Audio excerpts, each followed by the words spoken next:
Hello, and welcome to another episode of Give Yourself Some Leeway with me, your host, Eugene Lee. Often in our journey of self development and improvement, self esteem is like this invisible force that either propels us forward or holds us back. It's like the foundation upon which we build our identity, it's the lens through which we view the world. Today, I'm joined by Clarissa Burt, actor, author, public speaker, and former supermodel. And we're here to talk about her new book, The Self-Esteem Regime, and how you can put together an action plan to become the more confident person that you were always meant to be. If you enjoyed today's episode, you can join the conversation over at giveyourselfsomeleeway.com, on Instagram at eugene.leeway, or shoot me an email. Let me know what you think at eugene@leeway.ie. Thank you, and I really hope you enjoyed today's episode with Clarissa Burt. Clarissa, welcome to Give Yourself Some Leeway, and thank you so much for taking the time to join the show today.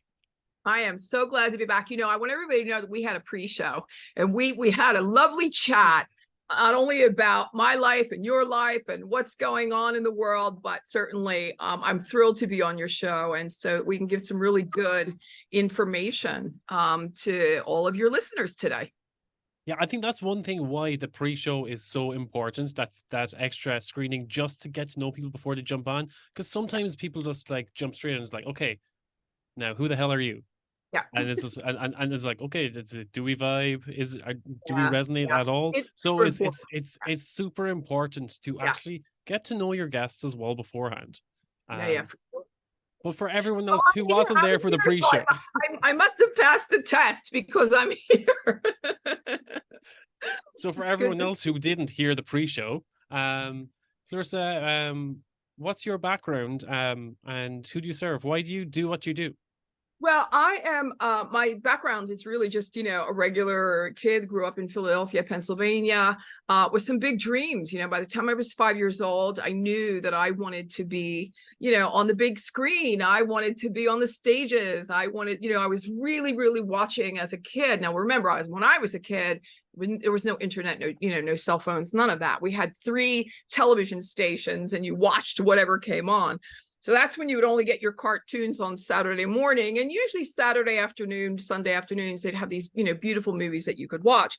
And I would watch these movies with Ava Gardner and Rita Hayworth. And they, these are women that back in the 1940s and 50s were known as some of the most beautiful women in the world. And they had beautiful, garb, and they were dancing and singing, and all the men swooned over them. And I was 5 years old, and that's who I wanted to be, so fast forward, I was Mary Poppins in the kindergarten play. So there was already, it was already kind of evident that I was the kid with the big mouth, and I was the one that remembered the words to all the songs. And so I was Mary Poppins in the kindergarten play. And I really think it was because I might have been the only kid that could remember supercalifragilisticexpialidocious and sing it. And when I got my first standing ovation at 5 years old, I knew, Eugene, I knew that I was going to be, I was hooked. And so, the stage has been my life in some way, shape, or form, pretty much ever, not necessarily since then, but certainly in my latter years when I modeled or I was on television, movies and different things. So it's just, that's kind of the progression of how I got to where I am. The platform that I chose, which is really all about self-esteem, personal development, and self-improvement, was because I think what, the saying goes, you always, you usually teach what you need to learn. And certainly I had my issues along the way, as many people do. And I don't know that anybody really gets off of this rock without having somewhere along the line an issue with self-esteem, if not many issues with self-esteem. My mother, a beautiful woman who, I looked up to, just never wanted her picture taken and never felt she was good enough. My mother was, I think I might have told you this in pre-show, so forgive me if I double up on some of the information. But my mother was a beautiful woman. She was extremely intelligent. Graduated Philadelphia West Catholic High School and with 800 girls. And she was salutarian, which brought her in second place. And she was on the dean's list all 4 years. My mother was brilliant. Never thought she just never thought that, she never perceived herself that way. My grandmother, another beautiful woman, decides she needs to lose weight, takes 2 diet pills, chokes on them, perforates her esophagus, winds up in the hospital for 6 weeks. My grandmother was thin as, not thin as a rail, but she was healthy. Let's put it, there's just very healthy weight, not overweight in any way. I'm looking at these women and I'm thinking to myself, good Lord, my perception of you is you're two of the most amazing women that I've come across in my short lifetime. You don't perceive yourself that way. And I will tell you that was really frustrating. It was very frustrating for me. I just kind of wanted to get them and shake them and say, why don't you see what I see? Fast forward to, my friendships. And then certainly, Eugene, when I was modeling, I was, modeling with some of the most beautiful women in the world, all over the world. And, cover girls and runway models. And, when you're on the runway, or at least back in my day in the 80s, there were some strict guidelines you had to fall under in order to be on that, wearing those clothes. And, on the Valentino runway, all of the, Saint Laurent runways, we were on those runways. And a lot of the girls were, I could see that they had issues with their self-esteem as well. And so it kind of came down to, where's the common denominator between my mom in Philadelphia, Pennsylvania, and these beautiful girls that I'm working with all over the world? And of course, the answer is, lack of happy, healthy self-esteem. And I know that I was going through it as well. So I wanted to write the book, and I wanted to write the book that really is not, you're not going to read about self-esteem. You're going to actually do the work, because the book is called, the Self-Esteem Regime, and it is an action plan for becoming the confident person you were meant to be. And that is, every chapter is a lesson. It's a mini workbook. It's got its case studies. It's got Clarissa's Corner, the clarion call. It's got all kinds of information that you need to sit down, do the work, and figure out, how it is you too can, improve yourself, how you can, develop your person, and you too live in happier, healthier self-esteem. So, yeah, a lot of you that you've covered there around self-esteem, is it that because of societal pressures, that is that the, let's say, the most predominant aspect of it, that we have all these expectations upon us? I think it starts at home. Yeah, starts at home. Okay. I think it starts at home, and I think it starts with the familial tribe.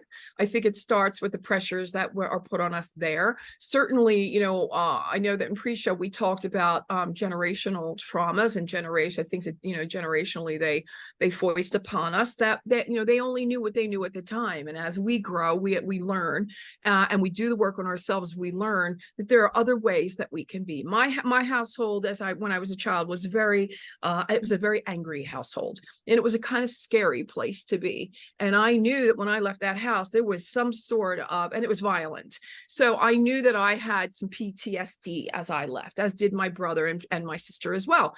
So when you go out into the world that's what you've learned, some of the things, those are the things that you've learned, but you haven't necessarily learned, put those tools in the shed that you're going to need to navigate your relationships from here on out.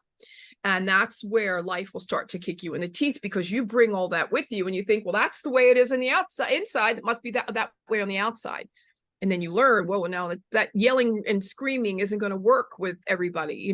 So that's when I started to learn that, the yelling and the screaming that I had learned when I was adopting that in my life outside the home, people were like, whoa, what's going on with you? And that's when you realize that you've got things that you've got to change. You've got to, alter different ways that you need to adopt in order to be, a functioning member of society, let's put it that way. And so, yeah, I would say that it most definitely starts at home. Then it goes into, our friendships. So family, friendships, who are our peers? Who did we learn with as we were growing up? There were some things that I, grew up with the kids and my, childhood that I learned some things from. I was, oh, okay, wow. And then, of course, your educational institutions, your education. What are they teaching you that you agree with? There might be some things you don't agree with. So you have to start to cherry pick, if you will, as you grow and as you go along in your path, of figure out what's serving you, what's not serving you, what have you learned. Remember that most of the things that you're learning as you go is not written in stone. It's not etched in marble. Right. And there are some things that blackboard can be erased on more than one occasion. And, you can create a new equation. So that is, I think, one of the most important, some of the most important places where we learn the things that we learn. But then again, it's up to us as we go to make the changes that we need to be a better person. As I say, a better person tomorrow than we are today. I think a very important thing you touched on there was how you cherry pick what you believe in, and definitely as a child, and especially going through those school years, we are very easily influenced by all the decisions that adults make in our lives for us. And a lot of us carry that into adulthood. And that's where our self-esteem hits, let's say, a ceiling at some point in our childhood or in our teen years. And that carries on into our adult life. Yeah. So I feel that that's where a lot of people, let's say, stall in terms of their development. Yeah, I think that you have to also understand that you can't control what happens to you, but you can control how you respond to it. Therein lies your power, right? That is some of the most important, I think one of the most important other, like if anybody's at home taking notes, I would write that one down for sure. And then as you go, there's something that's called reparenting, where you reparent yourself, right? I will be my own loving parent to my inner child, right? And so you start to think about, the inner child that was, that you brought with you from potential trauma and drama. I'm not saying everyone grows up that way, but I've, talked to a lot of people in my years, and a lot of people did not necessarily have the idyllic home life, right? So find the people that now you get the chance. You can't pick your parents, but you can pick from here on out.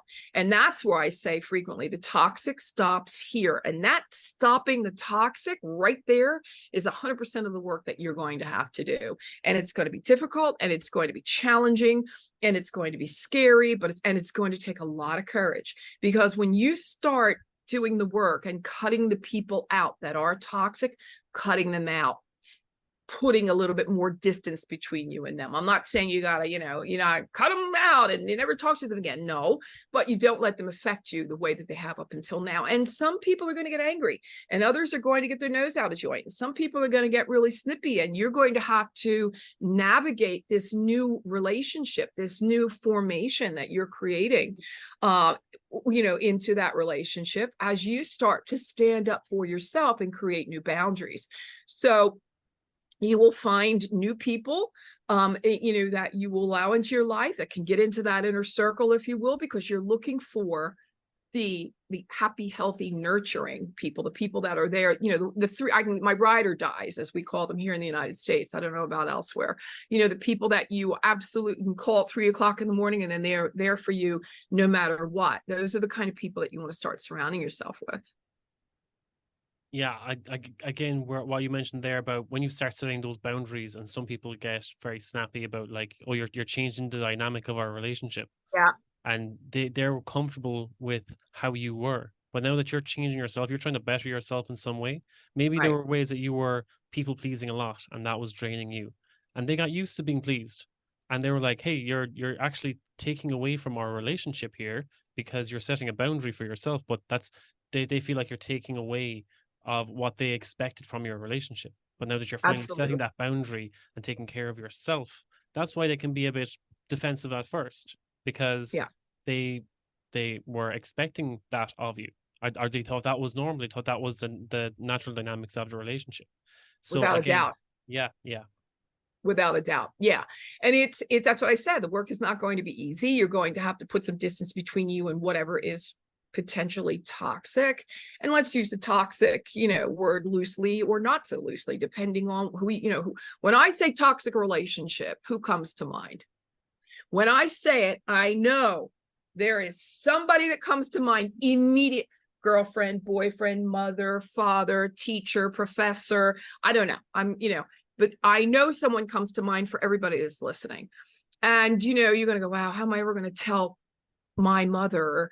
How am I ever going to distance myself from my mother? How am I, and so you have to learn again how to navigate that and to start questioning if it's healthy for you or not. If it is making you upset, if it is making you sad, if it's depressing you, if it's bringing up anxiety, any of those negative emotions, you're probably living in a toxic relationship, right? So, people say, well, how do I know if it's toxic? That's how you know if it's toxic. If it doesn't feel right, if it's not, I don't mean, and by the way, again, when I say if it's not serving you, please, use that word as well loosely. But when I say serving you, is it what is bringing out the best in you? Is it making you happy? Does it make you feel peaceful? Does it make you feel comfortable? Those are the words that you're kind of striving for. As you say, the toxic stops here. Okay, everybody, I got all the foist from all the generations, and remember, our parents learned from their parents, learned from their parents, and whatever else, but it stops with me. And I'm telling you, that's a huge go. It's not going to be easy. But boy, is it ever going to be worth it.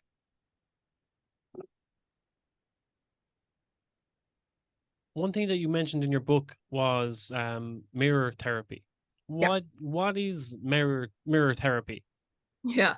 Well, there are some different exercises that are in the book. And certainly one of them is journaling. That's where you got to sit down and write, do your writing and get the things into paper. When you can get things out of your head and onto paper, that's one of the most, it's a really, really powerful exercise. And what's cool about that is you can go back day by day and month by month and read where you were at that time and understand your growth and your growth patterns, which is really, really super satisfying, to see, wow, I'm doing the work and that's great. But mirror therapy is something that I learned as I was reading Louise Hay's works. I picked it up from her. Jack Canfield, who is, from the Chicken Soup for the Soul series, also used it in his works. And I figured it was good enough for them. It was good enough for me too. And, because those are two of the most powerful titans in the personal development industry. And I decided that I would use it in my book. And what it is when you do the work in the mirror, when you actually, and by the way, it's going to look weird. It's going to feel weird. Most people are using, look, there are two ways to approach a mirror. One is to look at the mirror, right? You look at the mirror, and the other one is to look into the mirror, right? So when you're looking at the mirror, you're grooming and preening, right? You're brushing your hair, you're putting on your makeup, you might be brushing your teeth or whatever else that is. Great. You looked at the mirror. When you look into the mirror, you start to look at yourself. I mean, really look at yourself. Do you ever really stop? Take 10 deep breaths and just look at yourself in the mirror and decide what it is you see. And then have a conversation with yourself. People are going to think as you're listening to this, my God, this woman's off her off her broca. She's not even, she's out of her mind. She's out of her gourd, as that we used to say as kids. But it's the most I think one of the most powerful exercises you will ever do when you look at yourself and you say, I like you. I do. I really like you. And you use your name and you say, Clarissa, I love you. I love you. I love you so much. And I'm so proud of you. And that presentation you did on Tuesday, that was extraordinary. That was really good work. Okay. So you get the point, right? You start to say, and you look into the mirror and you start to say the things to yourself. Now, normally what we do, Eugene, is we're really quick. When I say to you, give me the 10 things about yourself you don't like. Somebody will sit down and go, this, that. I mean, check. No problem. But when I say to you now, give me the 10 things about yourself that you absolutely love. People usually have a really difficult time coming up with that. It's the craziest thing. People are so easy to judge themselves harshly and to speak, the daily demons, as I call them, coming in and going, oh, you really stunk at that, and you're not good enough, and Susie Q's so much smarter than you, all of that, right? All the yuck and the uck that we definitely don't need. When you do the mirror therapy work, you're actually sitting and you're saying to those things to yourself that you need to hear, that you want to hear, and that will absolutely empower you in a way that you could have never imagined. Now, you might want to do it when nobody else is at home. And you might want to only start out with 1 minute or two, but if you can't come up with anything to say, my book is rife with affirmations that you can use to get started with. And I promise you that if you do that for 21 days straight, from the first time you do it, you'll notice a difference. Do it for 21 days straight, because they say 21 is a day, it's the magical number for really creating new, synapses in the brain, a connective synapses in the brain. But go ahead and do that and see what happens. It's extremely, extremely powerful. I love that, because that was something similar that I started off with. Give yourself some leeway of what's the most ridiculously simple thing that you can do starting today to better yourself for tomorrow. And the first one was start your morning with a glass of water. Drink a glass of water first thing in the morning. You're going to rehydrate your brain. You're going to think more clearly. You're probably going to make a lot of better decisions. That's a big win. The second one was first thing in the morning, whether you're brushing your teeth, just go to the bathroom mirror, look at your reflection and smile. Just smile once. And if you smile, you start your day with a smile, that's a win. And it's like the only person you smile at is yourself. And that's going to brighten up your day. That's something as simple as that. And the next challenge after that is to smile at the first person you see that morning. And then you've caused a ripple effect, because you get used to smiling at one person in the morning, you're going to start smiling at more people over time. And then imagine how many people they're going to smile at because you smile at them. Exactly. Because again, it's just that they're going to replicate. If you smile at someone, 50-50 chance, depends on what kind of morning they're having, but more than likely they're going to smile back. Absolutely. Here's another one that I'll throw in there. And believe me, when I tell you, this is actually, I have this as an alert on my phone and on my computer as well, on my calendar. Every 2 hours, I have an alert on my phone that says, stop and take 10 slow, deep breaths. Sounds ridiculous, right? Are you kidding me? Well, let me tell you, when you talk about the oxygenation, right? You hydrate your body, you're hydrating your brain as well. But then the oxygenation is something that is really vital. As we sit during the day, we do become, it's almost that we get into a meditative state, which means our breathing has shallowed, and the oxygen isn't getting to our brain like it would if we were to stop and really take those deep breaths and pull them in. So I take at least 10. And I get the reminder on there. It says reminder to do this. So also the reminder to get up, walk around. That's my reminder to get up, I don't know, go fold the wash, wipe down the cat, like do something that is not the computer or a device, 24/7. And as we start talking about what's happening with our youth right now, because there's a mental youth crisis, it's so apparent. And, the CDC came out with information. Our Attorney General here in the United States came out with, an alert and some warnings. And the Dove Self-Esteem Project does amazing work around self-esteem for especially young girls. We have to start really being mindful as adults about where our kids are on any given day, but not physically where they are. Of course, we have to worry about that now like never before, which is really sad, but we really have to worry about where they are emotionally. And that is where I'm not a parent, so I can't preach from a pulpit. I know that I've been a mother to many, let me just put it that way. And I've got the proof and the receipts to prove that. But we have to start spending more time with these kids. We have to get the devices out of their hands. They are learning far too quickly information that they're not ready for. And we've got to be spending, I say, get the half hour at the dinner table, get back to the dinner table. People will say, well, what can we do? What can we do? Start loving on them. Start insisting, you're not their friend. I don't think parenting was meant to be their friend. I think your parenting is to bring them up to be productive human beings. And that's where I stand on that. So, but being really mindful about where our children are, making sure that they too are getting some really good, healthy information about self-esteem, personal development, self-improvement, wanting to be a better person tomorrow than they are today. The bullying that's taking place online is actually taking the lives of our kids. And, the statistics are almost at 50% of our youth. And when I say youth, I mean from middle school to college age. I'll call them young adults. There is about 50% where they are either, they're either depressed they're anxious, they're thinking about committing suicide, or they have committed suicide. We are in a youth mental crisis like never before. So if I can use your platform just for a few minutes to bring that, to the fore, to remind us adults to spend a little more time with them, show them a little bit more love, and tell them maybe some of the things you're saying to yourself in the mirror, bring them up, let them know that, we understand. We do understand. We were there once, but never like they have been. These devices have been really, really detrimental to these children. Yeah, because even as we were just saying about how the self-esteem issues that we have, that we carry into adulthood, they stem from our childhood and our teen years. So it is up to us. It's also our responsibility to help make sure that we Yeah. can break that cycle, break that chain. And Yeah. the best way is by communicating with our kids and Yeah. communicating with youth and With bridging the gap and keeping those lines of communication open and being respectful and actively listen to what they have to say too.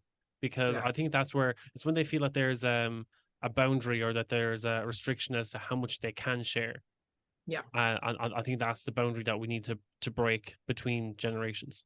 I think the other thing that's really important too, Eugene, is, I'm really, really big on values and value systems. And if I were to say to most people today, give me 4 of your top values, most people are going to look at me like a deer in the headlights and not going to know exactly what I'm talking about, and so I think that if your values is it's absolutely your blueprint in life. It's how you present on any given day, and it's the hill that you're going to die on, right? And so when I say that, I think that it's important that we impart that on the kids as well.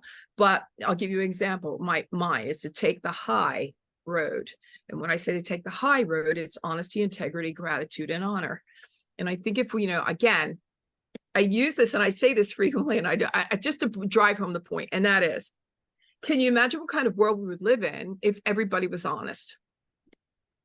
Yes, it's idyllic and it's never going to happen. What if everybody in this world was honest? What if everybody lived in integrity? What if everybody did live in integrity? Wouldn't that be an extraordinary place to be, right? So what if everybody was thankful for what they had instead of wanting more and more and more? Just be happy for what you had. Not everybody. Certainly there are people that are, I'm not talking about our homeless. I'm talking about you and me, Eugene, the people that can help those people, right? So that is I don't wake up. There's not any day I don't wake up and say, thank you for another day. Thank you for the warm blankets. Thank you for the food in my pantry. Thank you for a loving family. Thank you for my health. There's so much for me to be thankful for that I would be super remiss and quite a jerk if I wasn't if I wasn't really being, so thankful for what I have. And the last one, of course, is honor.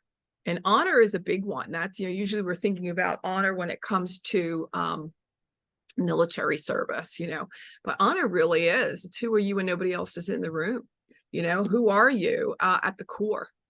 What are you ready to, what is it that you are really ready to stand on that hill for? And honor others, honor yourself, your boundaries, all the things we've been talking about.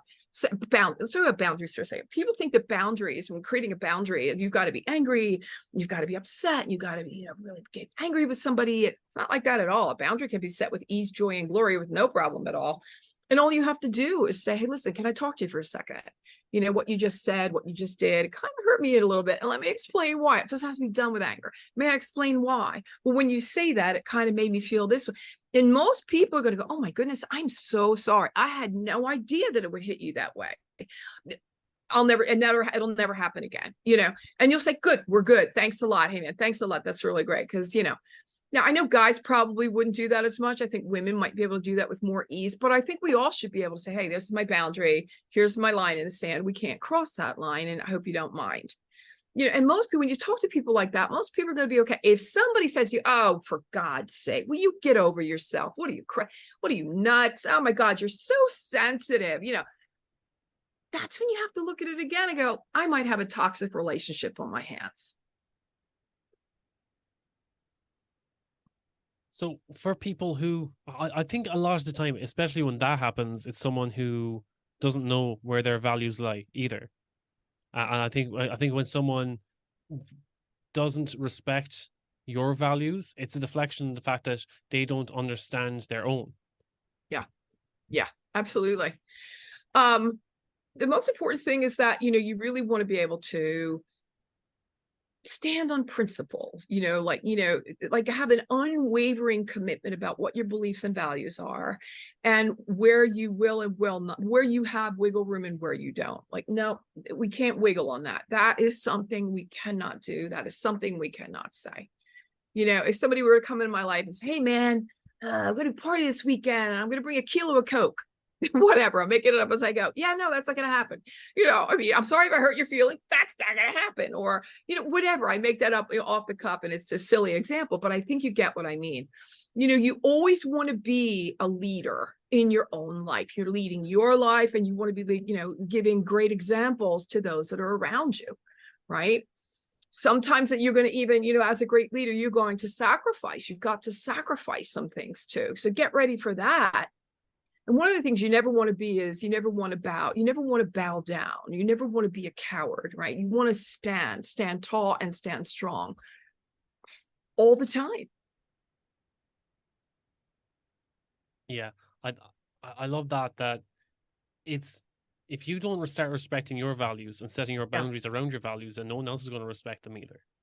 Yeah. I think that's a very important point to drive home, is that once you are aware of your values, once you start asking the right questions and start becoming more aware of where do you stand, where what's your purpose, what are the values that you want to drive home, and what's the hill that you stand on, and then you also have to surround yourself with people who respect those boundaries, or who maybe have the same principles. So that you're surrounding yourself with the right people who have that respect for you. Yeah. Right. So to our point, one of the most important things that I like to leave everybody with, that, your personal development is really your sacred duty. It's your sacred duty to yourself. It's your sacred duty to everyone that you will encounter in your lifetime. It's something that you want to be putting on the calendar. People, I don't have time for that. Well, you should, because, your self-esteem is probably the most important thing that you will ever, healthy self-esteem, obviously, is one of the most important things you will ever do for yourself, again, and for others. And so, self-care, people, I don't have time for that. Yes, so put it into the calendar. Just like I got done telling you, I've got something that says stop. You've got take 10 deep breaths. That takes me all of 45 seconds, minute, and now I'm good to go off. People say I don't have the time for it. You make the time for what is important to you in life. I have found that to be true over and over and over again. So make the time, put it in your calendar, just like you would your haircut, your hair appointment, your nails, a doctor's appointment, the time that you take to go to the vet for your dog, whatever it is, or your cat. You've got time for all the things that are important to you. You must prioritize yourself. You have got to prioritize yourself, because if you go down, it all goes down. Right? Like I as a solopreneur and an entrepreneur, if something happens to me, everything comes to a screeching halt. My mother was in a bad car accident last year. For 7 months, I had to shut down my business because something happened to somebody that was very dear to me. So these are those things in life that we are not ready, always ready for, but we have to make time for. Now I make sure that I after the 7 months, there was very little time I could take for myself for self-care. Once I was able to put that back in the calendar, I've made sure that has happened. So is it always possible? No, but that you should be taking better care of yourself. You need to be getting out and smelling the roses, getting some nice fresh air, getting yourself grounded, getting your feet in the grass or in the sand or whatever you need to do, wherever you're close by. If you're close by water or not, go out into, I'm in the desert. So, that's what I do. I take a walk in the desert, but there's always a way you could be taking better care of yourself. And you should, the glass of water, perfect example. People say, I don't have, well, drink another glass of water. You can do that. Get yourself some fresh fruit. You can do that. The things that will make you look better, feel better, be better, and live your greater good. I love that. It comes back to, let's say, the pillars, the values that you have for yourself. For me, it's always my 3 pillars are self-awareness, self-compassion, and self-care. First, you need to be aware of yourself. Yep. And then you have to stop putting yourself down, stop talking to yourself negatively. You wouldn't talk to your best friend this way, so why would you talk to yourself this way? So treat yourself with compassion. Yeah. And then show up for yourself. treat yourself with self-care, and Yeah. be consistent with that, with your self-awareness, check in on yourself, don't beat yourself up for it, and then show up for yourself and take care of yourself. What would be your pillars when it comes to building your self-esteem? Well, first of all, self-awareness is a great one. And here's what I'll leave you with that. It's also the realization, self-awareness is also the realization that there is no opponent. It's you versus you. Like I had said before, we want to be a better person more than we are today. So you don't need to be ever comparing yourself to anyone else except the person you were yesterday. That's the only comparison you need to make, right? So you absolutely want to be doing that for sure. And then the realization that if you were told as a young child that you weren't good enough, right, that you weren't worthy, and you really believe that, you're going to spend the rest of your life trying to prove that you are. So here's something I'll leave with that. We do hear an awful lot of the affirmations that say, I am enough, you are enough, we are enough, I am enough. So I looked up the word enough, and the definition of the word enough is only as much as is required. I'll say it again. Only as much as is required. Now, I don't know about you, but I know about me, and I know I am so much more than is required. So that is now the new mantra. The new mantra is, I am so much more than enough. I am so much more than enough, because just by definition, the word enough isn't enough. So I think that's another really important thing to leave with somebody. Also, who are you as a friend? Who are you as a, because we can go down the path about betrayal, trauma, and all of that. Let's talk about loyalty. This is another one of the most important things that I think should be right up there in your value system, is that you are loyal to yourself and to others. In any case, for whatever reason, you must be loyal, because loyalty, Eugene, is when you've got my back behind my back. Loyalty is when I have your back behind your back. So are you the one that at the water cooler is fomenting when everybody's talking smack about Susie Q and how horrible she is? Are you the one that's standing there like fomenting with the rest of the group and the tribe, Susie Q? Or are you actually saying, you know what, guys, I don't know. I know Susie Q, and I like her. She's this, she's fun. She's, all right. So she's got, she's a little quirky, but who isn't? Maybe she's just having a bad day. I'll bet you Susie Q could use a hug and walk away. Now what happens, right? Now you have placed yourself in a whole different position without having to be a jerk about it. You've made them think not only about, well, maybe Susie Q does need a hug, and maybe I need to stop being such a jerk. And you did that in a really classy way, right? And now they're going to start talking smack about you because, hell, who she thinks she is? That's fine. That's cool. You can handle it, right? But do the right thing. Again, what is the right thing to do? That is your honesty, your integrity. That is your honor, right? It is your sacred duty, as I said before, to do the right thing. Do the right thing. I was in a show called Survivor many years ago, and many people around the world, we all know what Survivor is. I was in the celebrity version of Survivor in Italy in 2011, I think it was. And, we had one of the exercises, and I was with the two, beautiful bikini babes in the helicopter, and they came along and they asked the pilot, would you go into that kiosk? We're in Nicaragua. Go into that kiosk over there, and can you get us something to eat? Because we're starving. We haven't eaten in forever. And he did. He went over, and with this brown paper bag, he comes back, gets in, and hands it to them, and they're, start munching on whatever it was. We hadn't eaten for weeks. We were starving, and we hadn't eaten for weeks. So it was like, I don't even know what it was, cookies and crackers and whatever the stuff was, junk food. And at a certain point, as I'm sitting in the front with the pilot, I get this tap on my shoulder, and they proffered some food. And I went, oh, no, thanks. Thank you. Now, I could have eaten that food. Nobody would have ever known the difference. I could have, even if they had told on me, I could have denied it, right? But they would have been telling on themselves.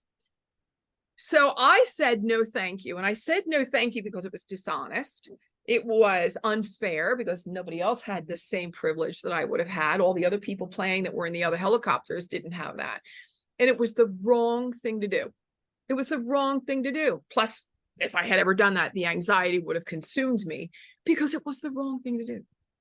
Now, does that make me perfect? Oh God, no. Believe me when I tell you, I talk about self-esteem all day long, and I talk about what's right and wrong, and I'm a human being. I am imperfect. But I knew that that was the wrong thing to do. It was just wrong. So what happened with that was it put whereas we were all great buds, we were really getting along well. It put a division, if you will. Now they're afraid I'm going to tell on them, which I would have never done. That's between them and their higher power. But it put division between us because it made me look like superior, if you will. I felt like I was superior, and I was a little Miss Goody Two Shoes, and I was, I wasn't. It was just, I knew it was the wrong thing. It was against the rules. And I'm sorry, I just wasn't going to do it. So when you start walking, that last mile, right? Talk about walking that last mile. It's always the darkest. It's always the rainiest. There's a huge storm there. There's nobody walking you through. There is no, there's nobody coming to save you. There's no flashlight, and it's dark and gloomy and scary, but there's that little bit of a light at the end of the tunnel, and that's your focal point, and that's what you keep walking toward. And that's kind of, in a roundabout way, what I talk about when I talk about honor and integrity and honesty. So yeah. That's important to me. I think it should be important to everybody. I really do. And that's where we start upping our game. We up level and we upskill ourselves and our lives through the work that we do in personal development and self-improvement, and certainly with self-esteem. So there's never, let's say, a ceiling when it comes to self-esteem, or like, is it ever, as you said, for some people, it's never enough. And you're talking about the self-esteem test? Are you talking about, is there a self-esteem test? You take a test on self-esteem, you get 100 and you pass? No, it never works that way, because life is life, and life will trigger you, Eugene. Life will trigger you. And I use this as an analogy that I use. So I talk about standing strong in your stead, right? When you've done the work in self-esteem and you've done the work in self-improvement, you got really strong, rooted roots, right? And then here comes that hurricane. Oh boy, here comes the tornado. Here comes the tempest. And it's a doozy, kind of just like what happened in Florida over the week. And we've got hurricanes coming through. So we batten down the hatches and we kind of get ready. Sometimes we see it coming and sometimes we don't. But what we do know is that we've got a really strong, for the work we've done, we've got that strong stead. And as the hurricane passes through our life, now we might have lost a leaf or two, maybe we lost a branch, but we weren't uprooted with the storm and transported away, because we have the tools in the shed. Right? We've got the tools in the shed that we needed to affront what was happening. Some things are going to be more difficult than others, without a doubt. But we've got some more tools in that shed. We know that everything happens to us for a reason. We understand that there's always a way out. We know that rejection is redirection. We've got all of these different tools now. And so when the storm passes, we can go out to the shed, and what do we find? Well, we've got a shovel, and we've got a rake, and we've got a broom, and we've got the different things that can help us, if we will, clear the debris, to see more clearly, and to help us understand what's the next, where's that next tool in the shed I need to get for next time. Everything happens for a reason. Everything we've gone through happens for a reason. Everything we will go through is happening to us for the reason that we may not always understand, but we know that on the other side of that, we are a better person. And for anyone who may be, let's say, struggling with their self-esteem, what would be the first tool that you would pull out of the shed? Well, as we've said before, never compare yourself to anyone else. You need to be worried about you. And remember this too. we're always comparing, a lot of it's really hard not to do with self-esteem these days. I'm sorry, with social media these days, right? So we're social media all day long. And, oh God, there's Susie Q. And look at how great Susie is. She's so beautiful, and she's got the dress clothes, and she's got all the guys, and she's so pretty, and she's so smart, and she's got all that going on. Okay, great. Well, be happy for her. Don't be jealous of her. Throw her some good, some good energy. Be really happy for that, because the universe sees all that stuff. That means good energy is going to come back to you. But I'll ask you this. We always hear about the grass being greener on the other side. And I will argue that the grass is always greener where you water it. What are you paying attention to? Where are you paying attention? Are you paying attention to your grass? Are you fertilizing your grass? Are you watering your grass? Is your grass getting enough sunshine? Okay. So that's number one. And number two, is the grass really greener on the other side, or is it astroturf? Is it fake? Is it not real? Is it perceived? So as we go onto social media and we're comparing ourselves to all these other people, did they rent the Lamborghini for the day? And did they Airbnb that villa for the day just to take those pics? In other words, you think you get my point. A lot of people want us only to know what they want us to know. And it's the perception they want us to have of them, which is fine. It's on them. But what's on you is worry about your grass. Worry about your grass. Make sense? Yeah, makes sense. That's a great analogy, to worry about your grass and not worry about someone else's astroturf. Curate your grass. Yeah, for sure. Again, never compare yourself to anybody else. Please get your self-care in there. If you're having difficulty in any way, shape, or form, if you're having eating disorders, you're self-harming, you're drinking, you're drugging, and any of that, that's pretty good, indication that, you're not taking real good care of yourself, obviously. So let's get back to, get rid of all that stuff. It's not helping you at all. Be kind to yourself. Don't shame or guilt yourself as you're going through this process, because it's going to be, it's going to be tedious, and it's going to take courage, as I said before. Forgive yourself. Get into that mirror and tell yourself, I love you and I forgive you. Do that work. Get really clear on your values. We've talked about that also. Draw the line in the sand on all that toxicity that might be happening. Take a really good assessment of who you've got in your life and why are they there? Why have you let them into your lives? Are they nurturing? Are they loving? Are they caring energies or not? Because if they're not, you've got to learn to say no. Two of the most important words in the English language, Eugene: no. Learn how to say no. And yes. Learn how to say yes to both of those, by the way, to your advantage, right? So you need to know how to advocate for yourself. Again, going back to those boundaries, that line in the sand, advocate for yourself. Hold yourself in high regard, because if you don't hold yourself in high regard, nobody else is going to. Nobody else is going to. You will always be teaching others how you would want to be treated. And by the way, vice versa. It's the same way you'll be treating everyone else, right? We always are treating everyone else with goodness and kindness. So you definitely, wherever it is, you want to be, is where you do belong. You are competent. Yeah, you could be criticized sometimes in life. Use that to your advantage as well. Be acknowledging of your mistakes. Make sure, you make a mistake. Made a mistake. It's not always going to be a rose garden. You're going to make mistakes, and they are made in order to learn from. So, okay, that's fine, right? Build healthy relationships is really important, and always be improving your physical health, right? Whatever that may mean for you. I'm not a doctor, but, taking really good care of your physical health. I think another thing that you covered, especially in your core values, was gratitude. Is there anyone that you would like to thank for your journey so far?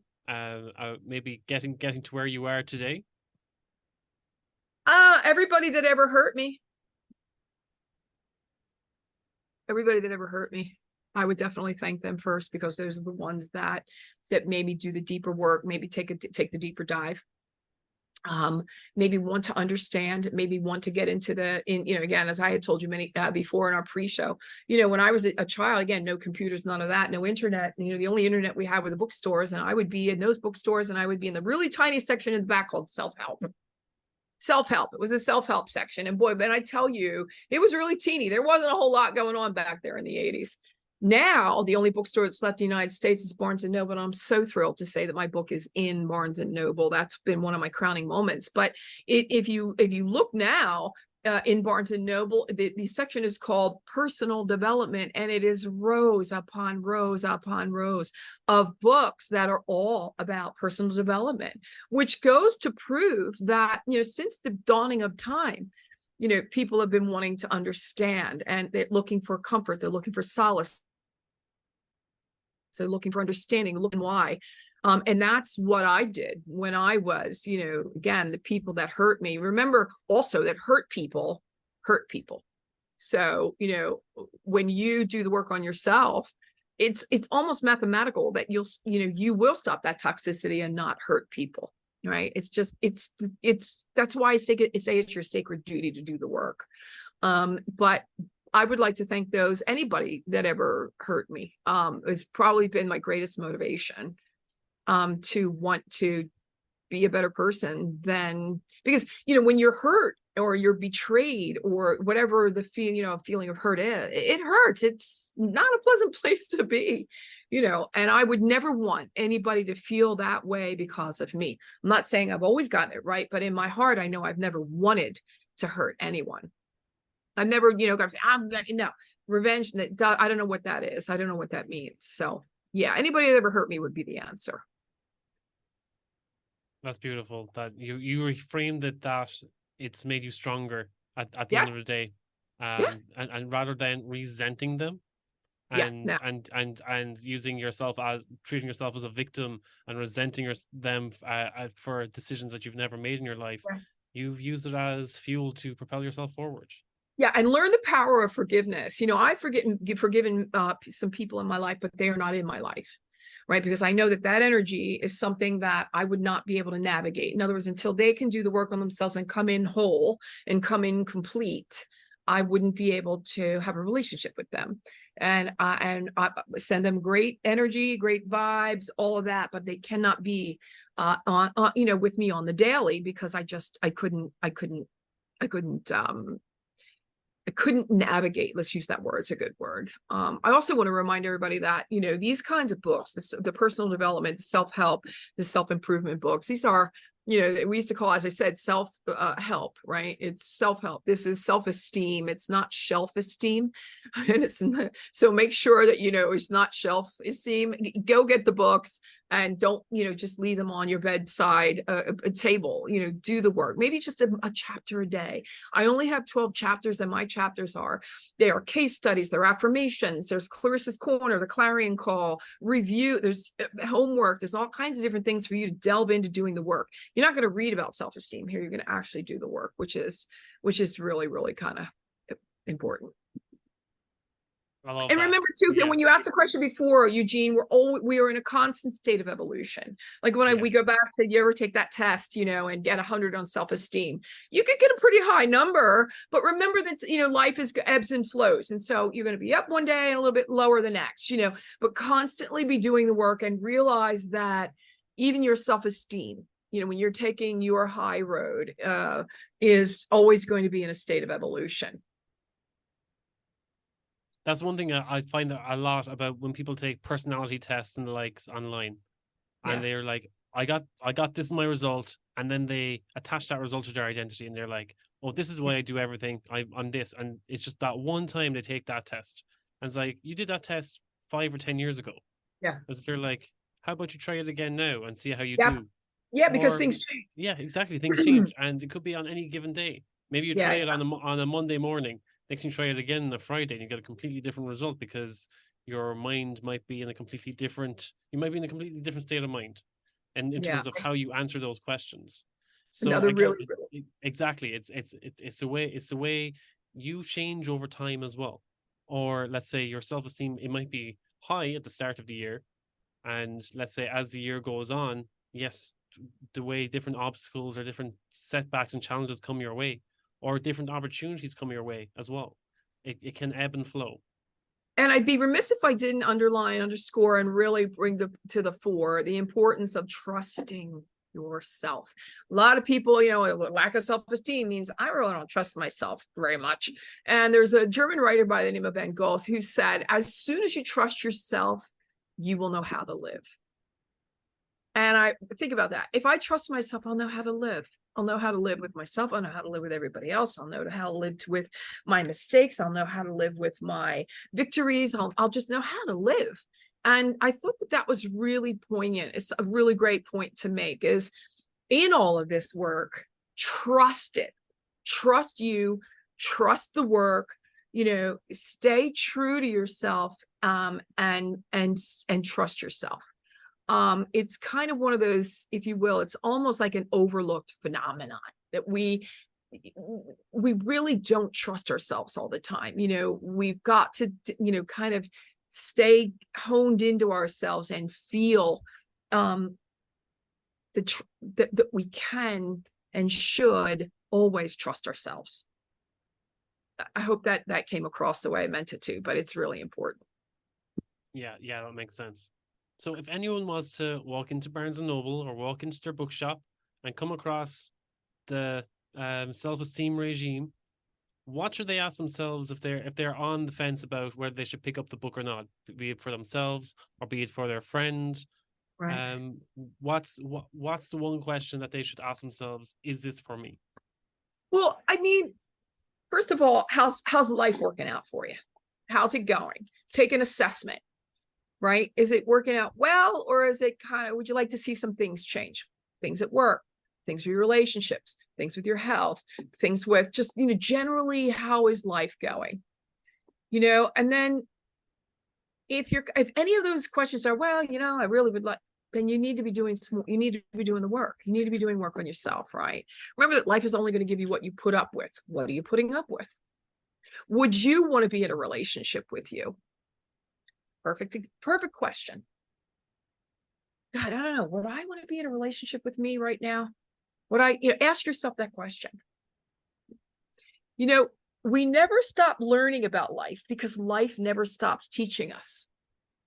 So if you're answering, nah, I'm good, I'm fine, I don't need to read anything, I don't need to better myself, you might want to stop and rethink that a minute. Think about what you're thinking about. What are you thinking about? How's it working for you? I love that. So if anyone wants to pick up your book, the best place is Barnes & Noble, or where else is it available? It's on Amazon all over the world. So you can pick it up on Amazon. You can go into Barnes & Noble here in the United States. And it's also on barnesandnoble.com. I don't know about, Europe, how Barnes & Noble works, but definitely Amazon everywhere. Yeah, it's the best way. That's great. Again, Clarissa, thank you so much for your time on the show. And it was a pleasure talking to you, as always. Thank you, Jean. Thank you so much for having me on.